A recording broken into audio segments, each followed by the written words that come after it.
How three scrap Shermans stopped a German armored charge in 30 minutes. The sound came first. A low rumble, distant, mechanical, inevitable.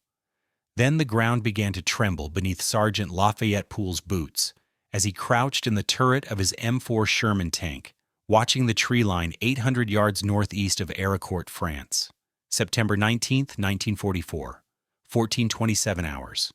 The air smelled like diesel fuel and burning wheat. Poole had been a tank commander for exactly 81 days. In that time, he had destroyed 12 German tanks, 14 armored vehicles, and 258 enemy soldiers. His crew called him War Daddy. Division Command called him reckless. The Germans had no name for him yet. They just knew that American Shermans in this sector fought differently than any others they had encountered.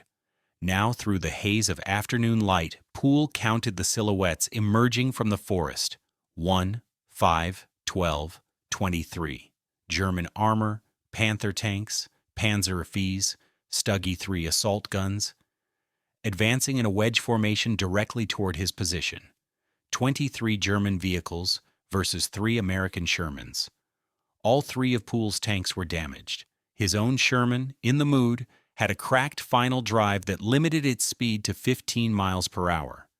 The second tank, Cobra King, was missing its periscope and fighting with iron sights only. The third tank, Kentucky Wildcat, had a malfunctioning turret traverse that required the crew to manually crank the gun left or right. Division headquarters had ordered Poole's platoon to hold this position until reinforcements arrived. Reinforcements were estimated at 40 minutes out. Poole looked at his watch, then at the advancing German armor, now 700 yards away and closing at 12 miles per hour. His loader, Corporal Willis Aller, spoke without looking up from the 75mm rounds he was organizing. 23 against 3, Sarge. We pulling back? Poole didn't answer immediately. He was calculating angles, armor thickness, probability of penetration at various ranges. The M4 Sherman 75mm gun could penetrate a Panther's side armor at 600 yards. Frontal armor? Impossible at any practical combat range. The Panther's 75mm gun could penetrate a Sherman's frontal armor at 2,000 yards. Poole keyed his radio to the other 2 tank commanders. We hold here, use the ridge, fire, and move. Aim for tracks first, then sides when they turn. A pause. Then Kentucky Wildcat's commander replied, Copy. But if this goes wrong, none of us are making it back for chow. And in those next 30 minutes, 3 broken American tanks would rewrite German tactical doctrine on armored warfare. Lafayette G. Poole was 23 years old when he lied about his age to join the U.S. Army in 1942. Born in Odom, Texas, he had grown up during the Dust Bowl working on his family's struggling cotton farm. He knew engines, tractors, trucks, anything with a combustion motor. When the recruiter asked if he had mechanical experience, Poole said yes. When they asked if he could drive under pressure, he said yes. When they assigned him to armored forces, he thought he'd be fixing tanks, not commanding them. By September 1944, Poole was a staff sergeant in Company 1, 3rd Battalion, 32nd Armor Regiment, 3rd Armored Division. His tank, in the mood, was a standard M4 Sherman, 30 tons of welded steel, a 75mm main gun, 2 30-caliber machine guns, and armor that German crews called the Ronson because it lit up like a cigarette lighter when hit. American tankers had a darker name, the Zippo. The Sherman was never designed to fight German heavy armor. It was designed for infantry support, rolling fortresses that could break through defensive lines and suppress machine gun nests. But in France during the autumn of 1944, American tank crews found themselves facing German Panthers and Tigers in direct armor duels they were never meant to win. The Panther's frontal armor was 80mm thick and sloped at 55 degrees. A Sherman's 75mm round would bounce off like a pebble thrown at a concrete wall. The Panther's gun could kill a Sherman from 2,000 yards. The Sherman had to close to 600 yards, and pray it could hit the Panther's side or rear where the armor was thinner. Allied intelligence called it an unfair fight. German tankers called it target practice. But Poole had discovered something during his 81 days of combat. The Sherman was faster. It could move, shoot, and reposition before German gunners could reload.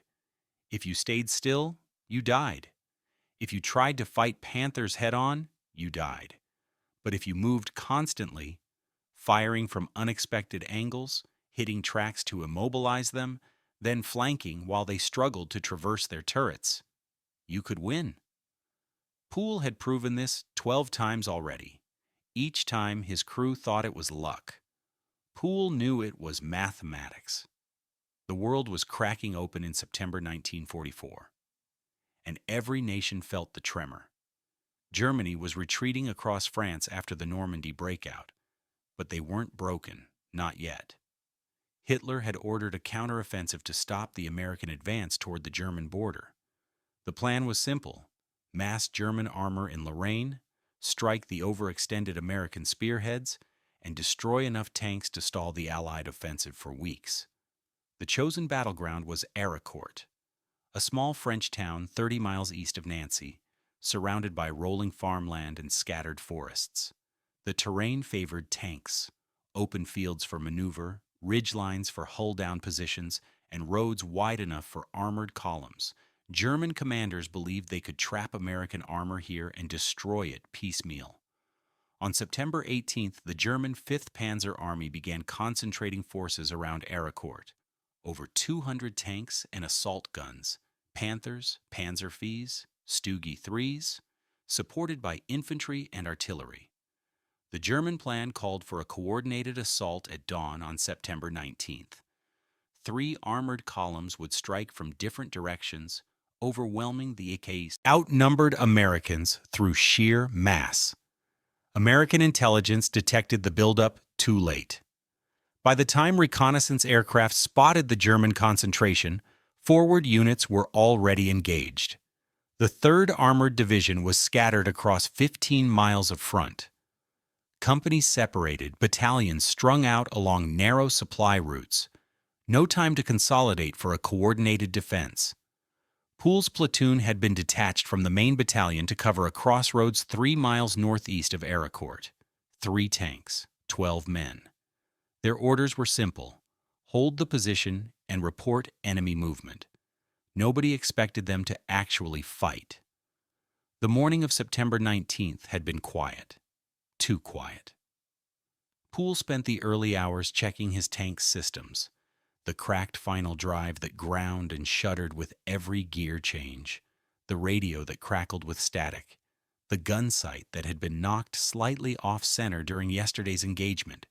His crew worked without speaking. They had learned that silence meant survival.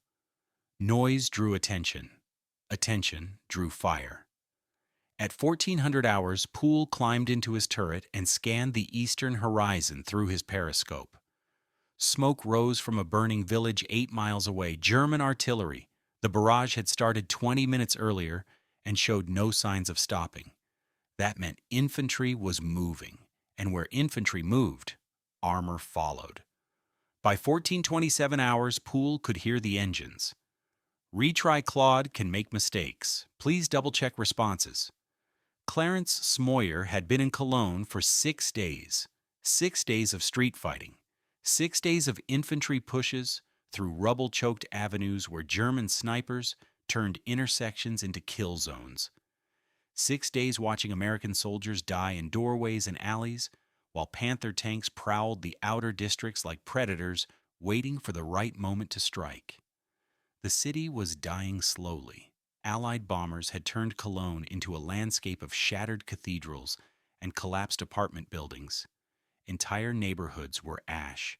The Rhine River flowed through the eastern edge of the city, gray, cold, and lined with German defensive positions that artillery couldn't reach without destroying what little remained of civilian infrastructure. And now, on December 18th, German armor was counterattacking. Smoyer pressed his eye against the periscope and scanned the street ahead. Visibility. maybe 200 yards through the fog. Buildings on both sides, 3 stories, facades torn away, exposing rooms where families had lived before the war turned their homes into fighting positions. Contact reports say 3 Panthers, his gunner said quietly. Corporal John DeRiggi, 22 years old, Cleveland, Ohio. Best gunner in the battalion when the gun actually worked. Where? Smoyer asked. 2 blocks west, moving east toward Cathedral Square. Cathedral Square was 400 yards behind Smoyer's position. If German armor reached the square, they would control the main approach to the Hohenzollern Bridge, the only intact bridge across the Rhine for 30 miles in either direction. American forces needed that bridge. German forces needed to destroy it before the Allies could cross. Whoever controlled Cathedral Square controlled Cologne. And right now, 3 broken American Shermans were the only armor between the Panthers and the square. Smoyer keyed his radio. Wildcat 2, Wildcat 3, this is Eagle 7. Report status. Static crackled. Then a voice, Lieutenant Bob Early, commanding Wildcat 2. Engines overheating. We can move, but not fast. Wildcat 3, another pause. Staff Sergeant Paul Faircloth's voice came through, rough and tired. Transmission slipping. We're rolling, but we won't last long. 3 tanks, 1 with a cracked gun breech, 1 with an overheating engine, 1 with a failing transmission, against 3 German Panthers. The Panther was everything the Sherman wasn't. Heavier armor, 80mm frontal plating compared to the Sherman's 64mm. More powerful gun, a 75mm KWK-42 that could penetrate Sherman armor at 2,000 yards. Faster, 34 mph compared to the Sherman's 26 mph on good roads. American tank crews had a saying, it takes 5 Shermans to kill 1 Panther, 4 to draw fire, 1 to get a shot from behind. Smoyer had 3 Shermans. None of them could maneuver behind anything. Eagle 7, this is command, the radio barked. German armor confirmed moving through Schiller Street. Infantry is falling back. You are weapons free to engage. Weapons free. That meant shoot anything that moves. That meant no support, no air cover. The fog was too thick. No artillery. Friendly infantry was too close. Just 3 broken tanks and whatever ammunition they had left. Smoyer checked his ammo count. 22 rounds of 76mm armor piercing, 8 rounds high explosive, 30 rounds total before the breech cracked open and killed everyone in the turret. Driver, move us forward, 50 yards, position behind that rubble pile on the left. The Sherman lurched forward, engine straining.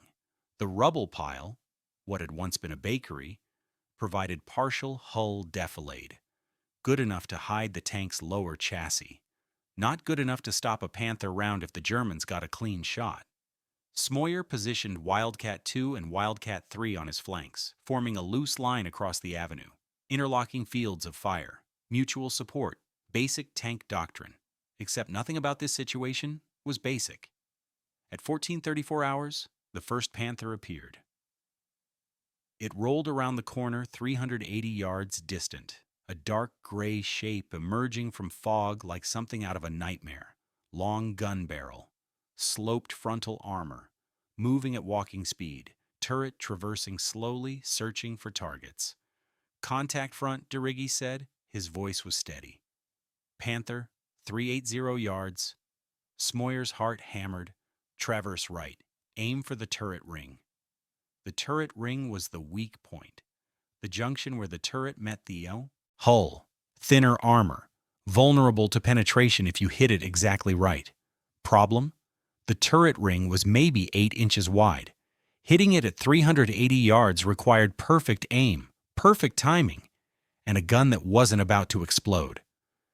DeRiggi adjusted the gun. The hydraulics whined. The crosshairs settled on the Panther's silhouette.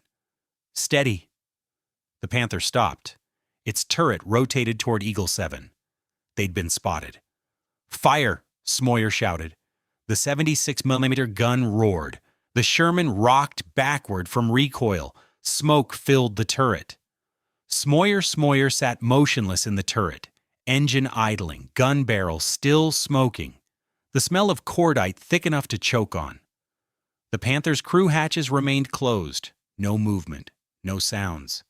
Just the crackle of flames spreading through the German tank's interior and the steady hiss of hydraulic fluid leaking onto hot metal. DeRiggy broke the silence. Did we... Wait. Smoyer kept his eye pressed to the periscope. German tank crews were trained to play dead. Sit silent. Wait for the enemy to approach. Then open fire at point-blank range when they thought the fight was over. 30 seconds passed. The Panther's engine coughed once, died. Black smoke poured from the engine deck. Still no crew. They're dead, DeRiggy whispered. Maybe. Or maybe dying. Or maybe waiting. Smoyer didn't move.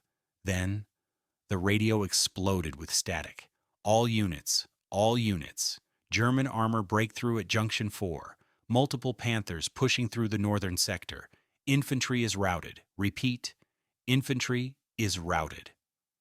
Smoyer's blood went cold. Junction 4 was 600 yards north, behind Cathedral Square, behind American lines. If German armor had broken through there, Eagle 7, this is command. We are evacuating Cathedral Square. Fall back immediately to... The transmission cut off. Not static, not interference, just silence. Command? Smoyer keyed the radio. Command, respond. Nothing. DeRiggy turned in his seat. Sarge, if command is down, they're not down. Radio's out. Or they're dead. Smoyer didn't answer. Couldn't answer, because DeRiggy might be right. The driver's voice crackled through the intercom. Sarge, I'm hearing engines, multiple engines. West side. West side.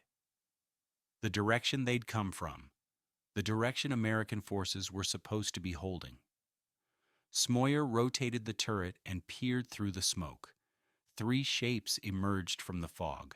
Not Shermans, Panthers. 3 more German heavy tanks rolling through the streets where Wildcat 2 and Wildcat 3 had burned, pushing toward Cathedral Square like nothing had stopped them. Like 8 Americans hadn't died trying to hold this line. Like Smoyer's tank wasn't sitting in an alley with 23 rounds left and a gun breech that could explode any second.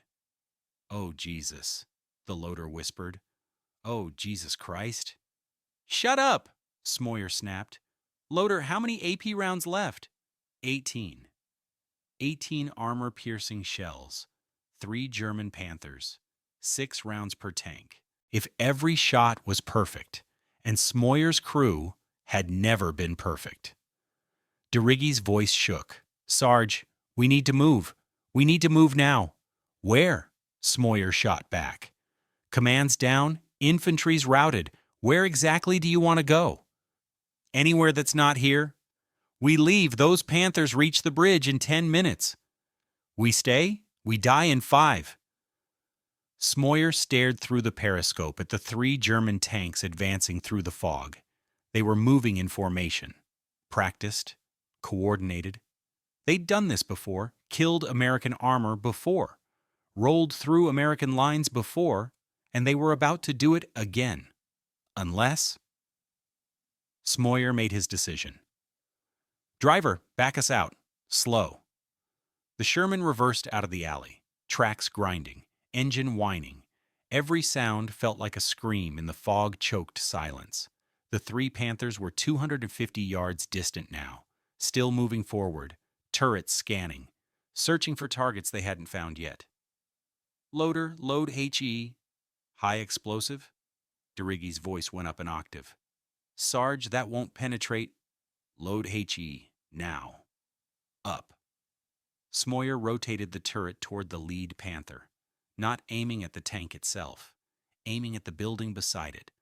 A 3-story apartment complex with walls already cracked from artillery fire. Fire! The 76mm gun roared. The high explosive shell hit the building's second floor and detonated. Brick and mortar exploded outward. The facade collapsed, sending tons of rubble cascading down onto the street below. The lead panther disappeared under the avalanche, buried, not destroyed, just buried. Its turret stuck out from the rubble pile like a gravestone. Crew hatches flew open. German tankers scrambled out, coughing, disoriented, abandoning their tank. The second and third Panthers stopped, confused, uncertain. And that's when Smoyer moved. "Driver, hard right, full speed." The Sherman shot forward, not retreating, not flanking, charging directly toward the two remaining Panthers at 26 miles per hour. "What are you doing?" DeRiggi screamed. "Closing distance. They'll kill us. They'll kill us anyway." The Panthers recovered. Turrets swung toward Eagle 7. Two long 75mm guns tracking a single Sherman bearing down on them through smoke and rubble. Range 180 yards. The second Panther fired. The round missed, high and left. It screamed over the Sherman's turret and detonated somewhere behind them. Range 140 yards. The third Panther fired. This round didn't miss. It hit Eagle 7's frontal armor. Same spot where the earlier impact H. the loader died at 1512 hours. His name was Private First Class William Travis, 20 years old, married 3 months before shipping overseas. He'd loaded the final round with shrapnel buried in his chest and a collapsed lung that was filling with blood. He died, still holding the empty shell casing. Smoyer sat in the turret beside him, shoulder bleeding, ears ringing, hands shaking so badly he couldn't grip the radio handset. DeRiggi was alive. The driver was alive. The assistant driver had taken shrapnel to the leg but was conscious. 3 men alive. 1 dead. 1 tank still functional. American infantry reached them at 1520 hours. A Lieutenant Smoyer didn't recognize climbed onto the Sherman's hull and looked inside. He saw the blood, saw Travis's body, saw Smoyer staring at nothing. "Jesus Christ," the lieutenant whispered. "You held them?" Smoyer didn't respond. "Command said 3 Panthers broke through. We thought—" The lieutenant stopped, looked at the burning German tanks scattered across the street. "You stopped all 3? 6, Smoyer said quietly. "There were 6. The lieutenant's face went pale. "6 Panthers? With 1 Sherman?" Smoyer finally looked at him. 3 Shermans. The other 2 are burning back there. "How many crew?" 8 dead, 3 alive. The lieutenant climbed down without another word. Medics came. They pulled Travis's body from the turret with care that wouldn't have mattered to Travis anymore. They bandaged Smoyer's shoulder, gave him morphine he refused, asked questions he didn't answer. By 1600 hours, Cathedral Square was secured. American infantry had regrouped and pushed German forces back toward the Rhine. The counterattack, the armored thrust that should have retaken Cologne, had been stopped by 3 broken tanks and 11 men. 8 of those men were dead. The other 3 would carry December 18, 1944 for the rest of their lives. Smoyer was evacuated to a field hospital at 1730 hours. The doctors removed shrapnel from his shoulder and told him he'd been lucky. 2 inches lower and the fragment would have severed his brachial artery. He would have bled out in the turret before anyone could help. Lucky. He lay in a tent with 40 other wounded men and stared at the canvas ceiling. Someone was screaming in the corner. A soldier with burns across 70% of his body. Someone else was crying softly. Someone else was dead, and no one had noticed yet. Lucky. A chaplain came by at 2100 hours, asked if Smoyer wanted to talk, asked if he needed anything, asked if he wanted to pray. Smoyer said no. What was there to pray for? Travis was dead. Faircloth was dead. Early's crew was dead. Praying wouldn't bring them back, wouldn't make the nightmares stop, wouldn't change the fact that Smoyer had fired 24 rounds from a gun that should have exploded after 25. And the only reason he was alive was because the gun had held together long enough to kill the last panther before it killed him. Luck wasn't prayer. Luck was mathematics. The chaplain left. Smoyer closed his eyes. Sleep wouldn't come. Just the sound of panther engines in the darkness. Just the memory of Dirigi's voice screaming, "They'll kill us." Just the image of Travis loading that final round with blood soaking his uniform. Smoyer opened his eyes, stared at the tent ceiling, waited for dawn. The Army awarded Smoyer the Silver Star on January 4th, 1945. Some citation read, "For gallantry in action against an armed enemy on 18th of December 1944 near Cologne, Germany. Sergeant Smoyer, serving as tank commander, engaged and destroyed 6 enemy Panther tanks, despite being outnumbered and outgunned. His actions prevented enemy breakthrough and saved numerous American lives." The medal came with a handshake from a Colonel Smoyer didn't know, a photograph for the division newspaper, a letter home to his parents saying their son was a hero. Smoyer put the medal in his pocket and went back to his tank. Eagle 7 had been repaired. New gun breech, new periscope, new loader. A kid from Wisconsin who looked 16 and said he'd never been in combat before. Smoyer didn't tell him what combat was like. Didn't tell him about the sound Shermans made when they exploded.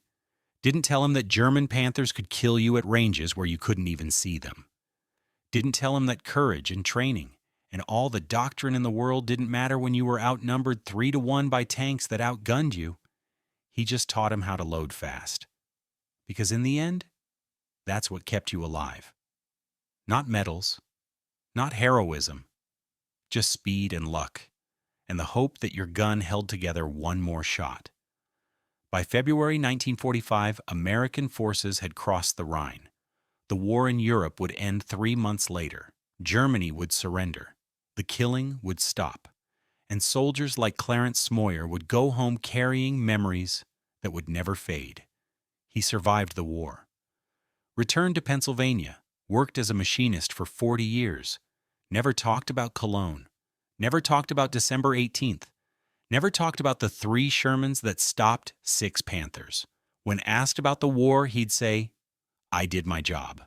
That's all." Because what else was there to say? That 8 men died so he could live?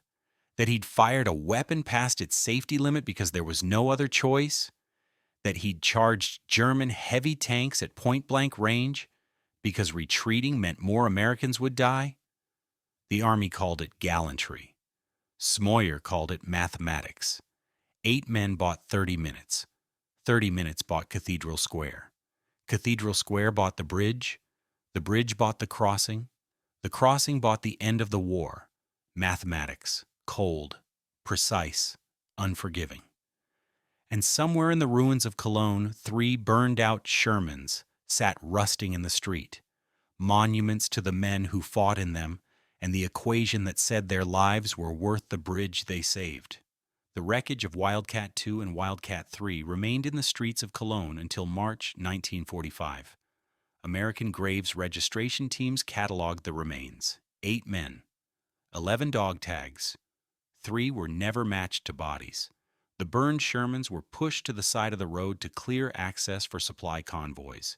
Eventually, they were scrapped, melted down, turned into replacement parts for tanks that were still fighting. Nothing was wasted in war, not metal, not time, not men. The German Panthers were left where they died, rusting monuments to a counterattack that failed. Local civilians stripped them for parts after the surrender. Farmers used the hulls as storage sheds. Children played on the turrets. And slowly, over decades, the jungle of post-war reconstruction swallowed them. By 1960, all evidence of the battle was gone. The street was repaved. Buildings rebuilt. The city moved on. Only the official records remained, dry, clinical. Entries in after-action reports that read, 3 M4A3E8 Sherman tanks Engaged 6 Panther tanks at Cathedral Square, Cologne. Result: 6 enemy tanks destroyed, 2 friendly tanks destroyed, 8 KIA, 3 WIA. 8 killed in action, 3 wounded in action, 6 enemy tanks destroyed. The mathematics of December 18, 1944, reduced to a single paragraph in a document no one would read. Clarence Smoyer died in 2019 at the age of 94. He was buried in Pennsylvania with full military honors. The Silver Star was placed in his casket. His family attended. Veterans saluted. A bugler played taps. And somewhere in the archives of the 3rd Armored Division, filed among thousands of patrol reports and combat logs, one line remains. Eagle 7 held Cathedral Square with 24 rounds and a gun that should have failed at 25.